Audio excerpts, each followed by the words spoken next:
انہی میں سے ایک آتا ہے کہ آپ صلی اللہ علیہ وسلم سے سوال کیا گیا کہ کون سا کلام افضل ہے؟ آپ نے فرمایا جو اللہ نے اپنے فرشتوں اور اپنے بندوں کے لیے چنا، اور وہ ہے سبحان اللہ و بحمدہ، سبحان اللہ و بحمدہ، یعنی جب انسان دعا کرنا چاہے تو اس سے پہلے کچھ مرتبہ جتنا اس کا دل چاہے اللہ تعالیٰ کی تسبیح اور حمد و ثنا بیان کرے، اور بار بار تکرار کے ساتھ کہتا رہے سبحان اللہ و بحمدہ، اس کے بعد درود شریف پڑھے جتنی دیر پڑھنا چاہے، اور پھر اس کے بعد اپنی حاجت اللہ سبحانہ و تعالیٰ کے سامنے رکھے تو انشاءاللہ اس کی پریشانی دور ہوگی۔ جہاں تک گھریلو پریشانیوں کا تعلق ہے تو اس میں ہم دیکھتے ہیں کہ ہر گھر کے اندر کوئی نہ کوئی چیز ایسی ہو جاتی ہے کہ جس سے باہمی تعلقات میں بدمزگی پیدا ہو جاتی ہے۔ بعض افراد کی طبیعت میں غصہ زیادہ ہوتا ہے، بعض لوگ جھگڑالو ہوتے ہیں، بعض لوگ شکی مزاج کے ہوتے ہیں، بعض لوگوں کو اونچا بولنے کی عادت ہوتی ہے، بعض لوگ دوسروں کو مختلف باتوں پر زج کرتے رہتے ہیں، بعض لوگ اپنی ذمہ داریوں کو ٹھیک سے نہیں نبھاتے۔ تو یہ تمام چیزیں صرف نہ یہ کہ ایسے انسان کو خود بلکہ اس کے آس پاس رہنے والوں کو اذیت میں مبتلا کر دیتی۔ اب اس میں انسان بعضوں کو سمجھانے سے بھی کام لیتا ہے، دوسروں سے بھی مدد لیتا ہے، لیکن پھر بھی مسئلہ حل نہیں ہوتا۔ تو صحابہ کرام تو اپنی جوتی کا تسمہ بھی ٹوٹ جاتا تو اللہ سبحانہ تعالیٰ سے مانگتے تھے۔ تو اگر گھر کے اندر کسی قسم کی ناچاکی یا پریشانی ہے تو اس سلسلے میں بھی ہمیں اللہ تعالیٰ کی طرف رجوع کرنا چاہیے، اور پھر اس کے ساتھ ساتھ دوسرے کو جو مشکل پیدا کر رہا ہے سمجھانا بھی چاہیے۔ جہاں تک لڑائی جھگڑے کا تعلق ہے تو اسے منافقت کی علامت بتایا گیا۔ آپ صلی اللہ علیہ وسلم نے فرمایا کہ منافق کی 4 علامتیں ہیں، ان میں سے ایک بات کرے تو جھوٹ بولے، وعدہ خلافی کرے، امانت میں خیانت کرے، اور جب وہ جھگڑا کرے تو گالی دے، یعنی جھگڑتا بھی ہے اور گالی بھی دیتا ہے۔ نبی صلی اللہ علیہ وسلم نے یہ بھی فرمایا کہ اللہ کو سب سے زیادہ ناپسند آدمی وہ ہے جو بہت جھگڑالو ہے، یعنی اللہ تعالیٰ ایسے شخص سے محبت نہیں کرتے۔ اس لیے اگر آپ کسی سے بات کر رہے ہو تو اس کی بات توجہ سے سن لے۔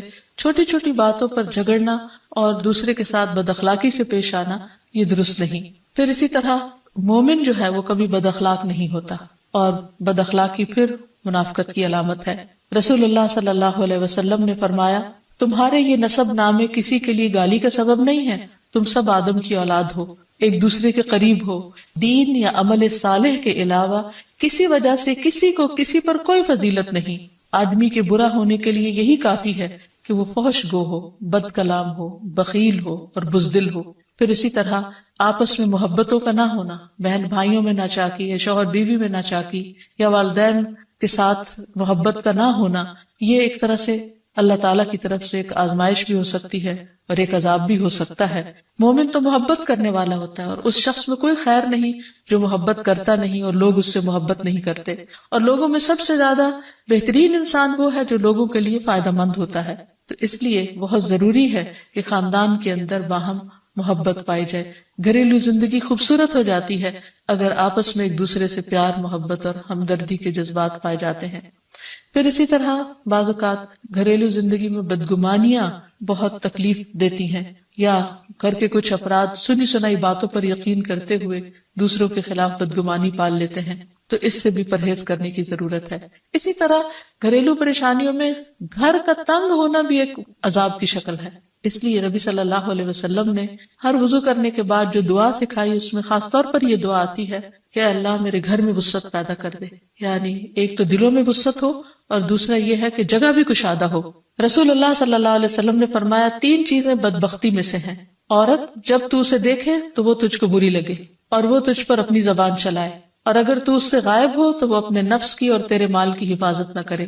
دوسرے مریل سواری کہ اگر تو اسے مارے اور چلائے تو تجھ کو تھکا دے، اور اگر اسے چھوڑ دے تو تجھے جلد تیرے ساتھیوں تک نہ پہنچائے، اور ایسا گھر جو تنگ اور کم سہولتوں والا ہو۔ تو اس لیے اگر انسان ایسی کسی تکلیف میں مبتلا ہے تو اس کا حل بھی یہی ہے کہ کوشش کے ساتھ ساتھ انسان دعا کرے۔ اسی طرح خرچ میں کمی، وسائل میں کمی، مال میں کمی، یہ تمام چیزیں بھی عموماً گھروں کے اندر جھگڑے پیدا کر دیتی ہیں۔ کھانے پینے کی قلت، بنیادی ضروریات کا پورا نہ ہونا، تو ایسی صورت میں بھی انسان اللہ تعالیٰ کی طرف رجوع کرے، اور اس کے لیے ساتھ ہی کوشش بھی ضروری ہے۔ کوشش میں سب سے پہلے تو یہ کہ انسان لڑائی جھگڑا چھوڑے، صبر و ضبط کی عادت ڈالے، برداشت و تحمل کی عادت اپنے اندر پیدا کرے، اپنے اخلاق کو بہتر بنائے۔ ایک حدیث کے مطابق اللہ سبحانہ و تعالیٰ جب کسی گھرانے پر خیر و برکت نازل فرمانا چاہتے ہیں تو اس گھر والوں کے اندر نرمی پیدا کر دیتے ہیں. اور ایک اور حدیث میں یہ بھی آتا ہے کہ جو نرمی سے محروم کر دیا گیا وہ ہر خیر و بلائی سے محروم کر دیا گیا. تو اس لیے گھر کے ہر فرد کو اپنے اپنے رویے پر غور کرتے ہوئے اپنے اخلاق کی اصلاح کرنے کی ضرورت ہے، اور دوسروں سے توقعات زیادہ رکھنے کی بجائے اپنا طرز عمل اچھا کرنے کی ضرورت ہے. اور گھر والوں کے ساتھ بہترین ہونا نبی صلی اللہ علیہ وسلم کی سنت ہے. آپ نے فرمایا تم میں سے بہتر وہ ہے جو اپنے گھر والوں کے لیے بہتر ہو، اور میں تم سب کی نسبت اپنے گھر والوں کے حق میں اچھا ہوں. یعنی آپ نے اپنی مثال دی کہ میں سب سے اچھا سلوک اپنے گھر والوں سے کرتا ہوں، تو تمہیں بھی اگر اچھا بننا ہے تو ایسا ہی کرنا ہوگا. پھر اسی طرح گھر والوں کو زیادہ سے زیادہ فائدہ پہنچانا. حسن بصری سے مروی ہے کہ اللہ تعالیٰ کے نزدیک پسندیدہ بندے وہ ہیں جو اپنے اہل و عیال کو سب سے زیادہ نفع دینے والے ہیں. پھر اسی طرح پیار و محبت سے رہنا. اگر لڑائی جھگڑا ہو بھی جائے یا کوئی غلط فہمی پیدا بھی ہو جائے تو اس وقت خاموشی اختیار کر لینا، مناسب وقت کا انتظار کر کے اس غلط فہمی کو دور کرنا ضروری ہے. پھر اسی طرح اللہ سبحانہ وتعالیٰ نے گھریلو زندگی کو خوشگوار بنانے کے لیے جو بہترین ہدایت ہمیں قرآن مجید میں دی ہے وہ ہے عفو درگزر سے کام لینا. اللہ تعالیٰ فرماتے ہیں اے لوگو جو ایمان لائے ہو، بے شک تمہاری بیویوں اور تمہارے بچوں میں سے بعض تمہارے دشمن ہیں، سو ان سے ہوشیار رہو، اور اگر تم معاف کرو اور درگزر کرو اور بخش دو تو بے شک اللہ بے حد بخشنے والا نہایت رحم فرمانے والا ہے. تمہارے مال اور تمہاری اولاد تو محض ایک آزمائش ہے، اور جو اللہ کے پاس ہے وہ بہت بڑا اجر ہے. واللہ عندہ اجر عظیم، اور جو اللہ ہے اسی کے پاس بہت بڑا اجر ہے. یعنی انسان کو بعض اوقات اپنی ہی بیوی یا بیوی کو اپنے ہی شوہر سے اور بعض اوقات اپنے ہی بچوں سے یا اپنے ہی والدین سے دشمنی کا اندیشہ ہو سکتا ہے، اور وہ ایک دوسرے کے لیے مصیبت اور بلا ہو سکتے ہیں. لیکن ایسی صورت میں بھی انسان کا گزارا نہیں ہو سکتا جب تک ایک دوسرے کو معاف نہ کرے. زندگی کی گاڑی نہیں چل سکتی جب تک انسان دوسروں کے قصور اور غلطیاں ان سے درگزر نہ کرے. کیونکہ ہر انسان کبھی غصے کی وجہ سے، کبھی جہالت کی وجہ سے، کبھی جلد بازی کی وجہ سے، کبھی لوگوں کے اکسانے پر اپنے پیاروں کے ساتھ زیادتیاں کر جاتا ہے. تو ایسی صورت میں انسان اگر چاہتا ہے کہ اس کی زندگی خوشگوار ہو تو اسے معاف کرتے رہنا چاہیے. نبی صلی اللہ علیہ وسلم کے اخلاق کے بارے میں جب پوچھا گیا تو حضرت عائشہ کہتی ہیں کہ آپ تان و تشنیع کرنے والے نہ تھے، یعنی تانے نہیں دیتے تھے. یعنی اگر کسی سے غلطی ہو جاتی تو اسے بار بار یاد نہیں کراتے تھے، فحش کام نہیں کرتے تھے، بازاروں میں چیخنے والے اور برائی کا بدلہ برائی سے دینے والے نہ تھے، بلکہ معاف کرنے والے اور درگزر کرنے والے تھے. اور حقیقت یہ ہے کہ جو جس کے جتنا قریب ہوتا ہے، جیسے گھر والے ہیں، اس کی غلطیاں اور اس کی کمزوریاں زیادہ سامنے آتی ہیں، اور پھر وہ ریپیٹڈلی سامنے آتی ہیں، بار بار سامنے آتی ہیں. تو ایسی صورت میں معاف کرنا بھی مشکل لگتا ہے، لیکن پھر بھی معاف کیے بغیر گزارا نہیں. پھر اسی طرح یہ ہے کہ انسان اگر ہمیشہ دوسروں کا حق ادا کرنے کی فکر کرے تو اس سے بھی بہت سے جھگڑے ختم ہو جاتے ہیں. شوہر اگر بیوی کو حق دینے والا ہو، بیوی خوشی سے شوہر کا حق دینے والی ہو، بہن بھائی ایک دوسرے کے اوپر قربانی کرنے والے ہوں، ایثار کرنے والے ہوں، تو ایسی صورت میں گھر کا ماحول بہت خوشگوار ہو سکتا ہے. عورت کے بارے میں فرمایا نبی صلی اللہ علیہ وسلم نے کہ عورت اس وقت تک ایمان کی حلاوت نہیں پا سکتی جب تک کہ وہ اپنے شوہر کا حق ادا نہیں کرتی. اسی طرح شوہر کے لیے نبی صلی اللہ علیہ وسلم کا یہ اسوہ حسنہ بہترین ہے کہ آپ صلی اللہ علیہ وسلم اپنے گھر ہوتے ہوئے اپنے گھر والوں کے کام کاج میں ہاتھ بٹایا کرتے تھے، ان کی خدمت کیا کرتے تھے. جب نماز کا وقت ہوتا تو فوراً نماز کے لیے تشریف لے جاتے. آپ اپنے چھوٹے چھوٹے کام خود کر لیا کرتے تھے. یعنی اس سے بھی یہ پتہ چلتا ہے کہ خوشگوار گھریلو تعلقات میں دوسرے پر بوجھ نہ بننا ایک بہت اہم نقطہ ہے. کیونکہ اگر ہر انسان اپنی ذمہ داری خود لے لے تو دوسروں کے لیے وہ خوشگوار ہو جاتا ہے. پھر اسی طرح گھر والوں کو اگر کوئی غم، تکلیف یا پریشانی ہو تو اس موقع پر اپنے اختلافات کو بھول کر ان کی مدد کرنا، ان کی کیئر کرنا اور ان کی دلجوئی کرنا یہ بھی بہت ضروری ہے. اور حد الوسع گھر کا ماحول خوشگوار رکھنا چاہیے، ایک دوسرے کا احساس کرتے ہوئے اور ایک دوسرے کے کاموں میں عیب نہ نکالتے ہوئے اور ایک دوسرے کو اپریشیٹ کرتے ہوئے، ایک دوسرے کی اچھی خوبیوں کو اور اچھی باتوں کی تعریف کرتے ہوئے، اور اسی طرح بعض اوقات اپنی خواہشات کو پیچھے کرتے ہوئے. کیونکہ اگر ہر انسان یہ چاہے کہ زندگی اس کے مطابق، کیونکہ اگر ہر انسان یہ چاہتا ہو کہ ہر کام گھر میں اس کی مرضی کے مطابق ہو تو یہ ممکن نہیں. بہت سے گھروں میں ساس بہو کا جھگڑا کس بنا پر ہوتا ہے، یا آپس میں قریبی رشتوں کا جھگڑا اور فتنہ فساد کس وجہ سے ہوتا ہے؟ کیونکہ ہر شخص یہ چاہتا ہے کہ گھر کا نظام اس کی مرضی کے مطابق ہو، حالانکہ ایسا ہونا ممکن نہیں۔ تو اس لیے ہر انسان کو اپنی رائے بھی دینی چاہیے، لیکن دوسروں کی رائے کا بھی احترام کرنا چاہیے، اپنی ضرورت بھی پوری کرنی چاہیے، لیکن اس کے ساتھ ساتھ دوسروں کی ضروریات کا بھی خیال کرنا چاہیے۔ پھر اسی طرح بہت سے معاملات میں قناعت اختیار کرنی چاہیے، کیونکہ یہ زندگی بذات خود ایک امتحان ہے، اور اصل عیش و عشرت کی جگہ جنت ہے، دنیا نہیں، یا دنیا کا گھر نہیں۔ تو اس لیے ضروری ہے کہ مشکل حالات میں انسان اپنے عزیزوں کا، پیاروں کا، گھر والوں کا ساتھ دے، ان کی مدد کرے۔ مثلا شوہر کے اگر معاشی حالات تنگ ہیں تو بیوی ناجائز مطالبات نہ کرے، اسی طرح اگر بیوی بیمار ہے تو شوہر اس سے بہت زیادہ گھر کے کام کا مطالبہ نہ کرے۔ تو ایک دوسرے کے حالات کی رعایت کرتے ہوئے اگر انسان ایک دوسرے سے توقعات رکھے تو اس سے بھی حالات بہت خوشگوار ہو سکتے ہیں۔ اور پھر یہ کہ ہمیشہ دوسروں کی چھوٹی چھوٹی ایفرٹ پر ان کے لیے شکر گزاری کے جذبات ہونے چاہیے۔ مثلا اگر کوئی آپ کو گھر میں پانی پلا دے تو آپ اس پر بھی شکریہ بولیں۔ ہم عام طور پر اگر گھر سے باہر کہیں ہوتے ہیں اور کوئی ہمارے ساتھ تھوڑے سا بھی احسان کا معاملہ کرے تو ہم اس کے احسان کو مانتے ہیں، لیکن گھر والوں کا احسان ماننا ایک مشکل کام لگتا ہے۔ تو اس لیے اگر ہم چاہتے ہیں کہ گھریلو زندگی خوشگوار ہو تو اس میں گھر والوں کے احسان کو بھی ماننا ضروری ہے۔ اور پھر چھوٹی چھوٹی اذیتوں کو بہت مینشن نہیں کرنا چاہیے، ان کا ذکر نہیں کرنا چاہیے، ان پر صبر کرنا چاہیے۔ تو جو شخص شکر اور صبر سے کام لیتا ہے اس کی زندگی لازماً خوشگوار ہوتی ہے۔ لیکن اس کے باوجود بھی اگر گھریلو زندگی میں تنگی ہو، تکلیف ہو، آپس کی ناچاکی ہو، دشمنی ہو، پریشانی ہو، بہت بے چینی ہو، تو پھر اللہ سبحانہ وتعالی ہی کی طرف رجوع کرنا چاہیے، کیونکہ قرآن مجید میں آتا ہے وَإِن يُرِدْكَ بِخَيْرٍ فَلَا رَادَّ لِفَضْلِهِ يُصِيبُ بِهِ مَن يَشَاءُ مِنْ عِبَادِهِ وَهُوَ الْغَفُورُ الرَّحِيمُ۔ اور اگر اللہ تمہیں کوئی تکلیف پہنچانا چاہے تو اس کے سوا کوئی اسے دور کرنے والا نہیں، اور تجھ سے کوئی بھلائی کرنا چاہے تو کوئی اسے ٹالنے والا نہیں۔ وہ اپنے بندوں میں سے جسے چاہے فضل سے نوازتا ہے، اور وہ بخشنے والا اور رحم کرنے والا ہے۔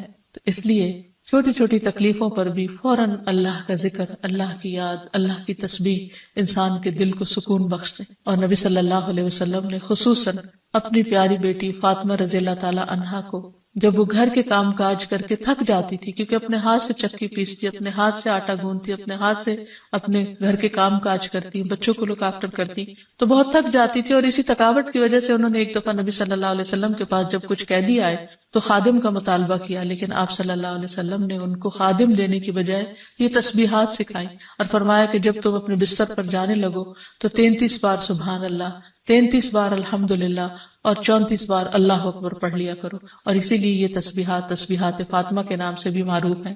تو رات کو خاص طور پر بستر پر لیٹ کر یہ تسبیحات ضرور پڑھ لینی چاہیے، کیونکہ یہ گھریلو کام کاج کی تھکاوٹ کا بہترین علاج ہے اور خادم کی جگہ کفایت کرنے والی دعائیں ہیں۔ پھر اسی طرح گھر میں وسعت اور کشادگی کی دعا، اللہم اغفر لی ذنبی ووسع لی فی داری وبارک لی فی رزقی، اے اللہ میرے گناہ معاف کر دے، میرے گھر میں وسعت پیدا کر دے اور میرے رزق میں برکت عطا کر دے۔ پھر اسی طرح چھوٹی چھوٹی پریشانیوں کے سلسلے میں مثلاً بچے کو چوٹ لگ گئی یا اچانک کسی وبائی مرض کا کوئی شکار ہو گیا تو علاج معالجے کے ساتھ ساتھ دعا کرنا ضروری ہے۔ مثلاً گھر والوں میں سے اچانک کسی کو کوئی ایسی بیماری آ گئی، کوئی سٹروک ہو گیا یا ہارٹ اٹیک ہو گیا تو سارے گھر والے پینک ہو جاتے ہیں۔ ایسی صورت میں پریشانی کا صرف اظہار کرتے رہنے سے اور غمگین رہنے سے مریض کی مدد نہیں کی جا سکتی، تو اس موقع پر اللہ تعالیٰ سے دعا کرنی چاہیے۔ اور ایک بہت خوبصورت دعا جو نبی صلی اللہ علیہ وسلم نے حضرت اسماء بنت امیس کو سکھائی تھی کہ آپ نے فرمایا، کیا میں تمہیں ایسے کلمات نہ سکھاؤں جن کو تم پریشانی کے وقت پڑھا کرو؟ اور وہ کلمات ہیں اللہ اللہ ربی لا اشرک بہ شیئا، اللہ ہی میرا رب ہے، میں اس کے ساتھ کسی چیز کو شریک نہیں بناتی۔ اور آخر میں یہ کہ گھر والوں کی باہمی محبت اور الفت اور تعلقات کی بہتری کی دعا کرنی چاہیے جو پیارے نبی صلی اللہ علیہ وسلم نے ہمیں سکھائی ہے۔ وہ دعا ہے اللہم الف بین قلوبنا واصلح ذات بیننا واہدنا سبل السلام ونجنا من الظلمات الى النور وجنبنا الفواحش ما ظہر منها وما بطن وبارک لنا فی اسماعنا وابصارنا وقلوبنا وازواجنا وذریاتنا وتب علینا انک انت التواب الرحیم واجعلنا شاکرین لنعمتک مثنین بہا قابلیہا واتمہا علینا، اے اللہ ہمارے دلوں میں الفت پیدا فرما دے اور ہمارے آپس کے معاملات کی اصلاح کر دے، ہمیں سلامتی کے راستوں کی رہنمائی فرما اور ہمیں اندھیروں سے نجات دے کر نور کی طرف لے آ، اور ہمیں تمام ظاہری اور چھپی بدکاریوں سے محفوظ رکھ، ہمارے کانوں اور ہماری آنکھوں اور ہمارے دلوں اور ہماری گھر والیوں اور ہمارے بچوں میں برکتیں عطا فرما، ہماری توبہ قبول فرما، بلا شبہ تو بہت زیادہ توبہ قبول کرنے والا اور رحمت کرنے والا ہے، ہمیں اپنی نعمتوں کا شکر ادا کرنے والا بنا اور ان کی تعریف کرنے والا اور ان کو قبول کرنے والا بنا دے، ان نعمتوں کو ہم پر کامل فرما دے، یعنی ان نعمتوں کو ہم پر تمام کر دے۔ تو کس قدر جامع اور خوبصورت دعا ہے جو نبی صلی اللہ علیہ وسلم نے ہمیں سکھائی۔ گھریلو زندگی کو خوشگوار بنانے کے لیے ان دعاؤں کو پڑھتے رہنا چاہیے، یاد کر لینا چاہیے، قبولیت کے مواقع پر پڑھنا چاہیے، اگر زبانی یاد نہ بھی ہو تو دیکھ کر پڑھ لینا چاہیے، اور اگر ان کا ترجمہ نہ آتا ہو تو اردو میں پڑھنے میں بھی کوئی حرج نہیں، لیکن اللہ تعالیٰ سے مانگتے رہیے، کیونکہ ساری مشکلات کا حل صرف۔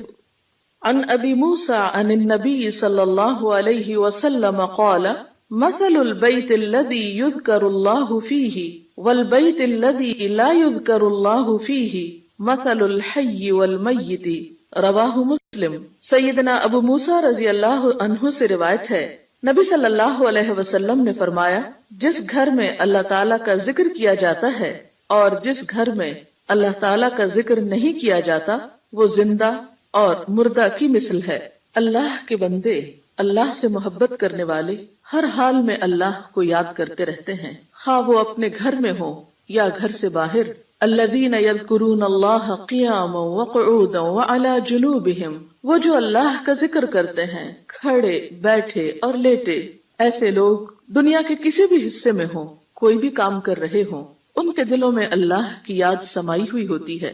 ان کے دلوں میں اللہ کی یاد صرف مسجد کی حد تک یا کسی خاص جگہ سے ہی مخصوص نہیں ہوتی، بلکہ وہ اپنے گھروں میں بھی اللہ کو یاد کرتے ہیں۔ اس حدیث کے مطابق وہ گھر جن میں اللہ کا نام بلند ہوتا ہے، جس میں ذکر کیا جاتا ہے، وہ اس شخص کی طرح ہے جو زندہ ہو۔ اس کی مثال ایک زندہ انسان کی سی ہے۔ اس کے برعکس وہ گھر جس میں اللہ کا نام نہ لیا جاتا ہو، اللہ کا ذکر بلند نہ ہوتا ہو، اس گھر کی مثال ایک مردہ کی سی ہے۔ اور آپ سب جانتے ہیں کہ زندہ اور مردہ برابر نہیں ہوا کرتے۔ لا يستوي الاحیاء ولا الاموات، زندہ اور مردہ برابر نہیں، دونوں میں بہت بڑا فرق ہے۔ اسی طرح ان دو گھروں میں بھی بہت فرق ہے، جن میں سے ایک میں اللہ کی یاد بلند ہو، اللہ کا نام بلند ہو، اور دوسرے وہ جس میں اللہ تعالیٰ کو یاد کرنے والا کوئی نہ ہو۔ قرآن پاک میں اللہ سبحانہ و تعالیٰ کو یاد کرنے والوں کی صفت یہ بتائی گئی ہے کہ رجال لا تلہیہم تجارت ولا بیع عن ذکر اللہ، وہ ایسے لوگ ہیں جنہیں تجارت اور خرید و فروخت اللہ کی یاد سے غافل نہیں کرتی، یعنی عین دنیا کے اندر رہتے ہوئے بھی وہ اللہ کو یاد کرتے رہتے ہیں۔ وَإِقَامِ الصَّلَاةِ وَإِيتَاءِ الزَّكَاةِ، نماز قائم کرنے اور زکوٰۃ کی ادائیگی سے کوئی چیز انہیں منع نہیں کرتی، مانے نہیں ہوتی۔ اور وہ یہ کیوں کرتے ہیں؟ یعنی اللہ کو یاد کیوں کرتے رہتے ہیں اور اپنے فرائض کی ادائیگی میں سرگرم کیوں رہتے ہیں؟ يَخَافُونَ يَوْمًا تَتَقَلَّبُ فِيهِ الْقُلُوبُ وَالْأَبْصَارُ، وہ اس دن سے ڈرتے ہیں جس دن دل اور نگاہیں الٹ پلٹ ہو جائیں گی، یعنی قیامت کا خوف ہے ان کے دل کے اندر، اور اس کے ساتھ ساتھ اللہ کے فضل کے امیدوار بھی ہیں۔ لِيَجْزِيَهُمُ اللَّهُ أَحْسَنَ مَا عَمِلُوا وَيَزِيدَهُم مِّن فَضْلِهِ، تاکہ اللہ ان کو بدلہ دے ان کے اچھے اعمال کا جو انہوں نے کیے، اور اپنے فضل سے زیادہ بھی نوازے۔ وَاللَّهُ يَرْزُقُ مَن يَشَاءُ بِغَيْرِ حساب، اور اللہ اپنے رزق میں سے جسے چاہتا ہے بے حساب عطا کر دیتا ہے۔ تو بات یہ ہے کہ جو دل خوف اور امید کے درمیان ہوتے ہیں وہ دل اللہ کی یاد سے معمور ہوتے ہیں، اور جن لوگوں کے دل اللہ کی یاد سے معمور ہوتے ہیں ان کے گھر بھی اللہ کی یاد سے معمور ہوتے ہیں۔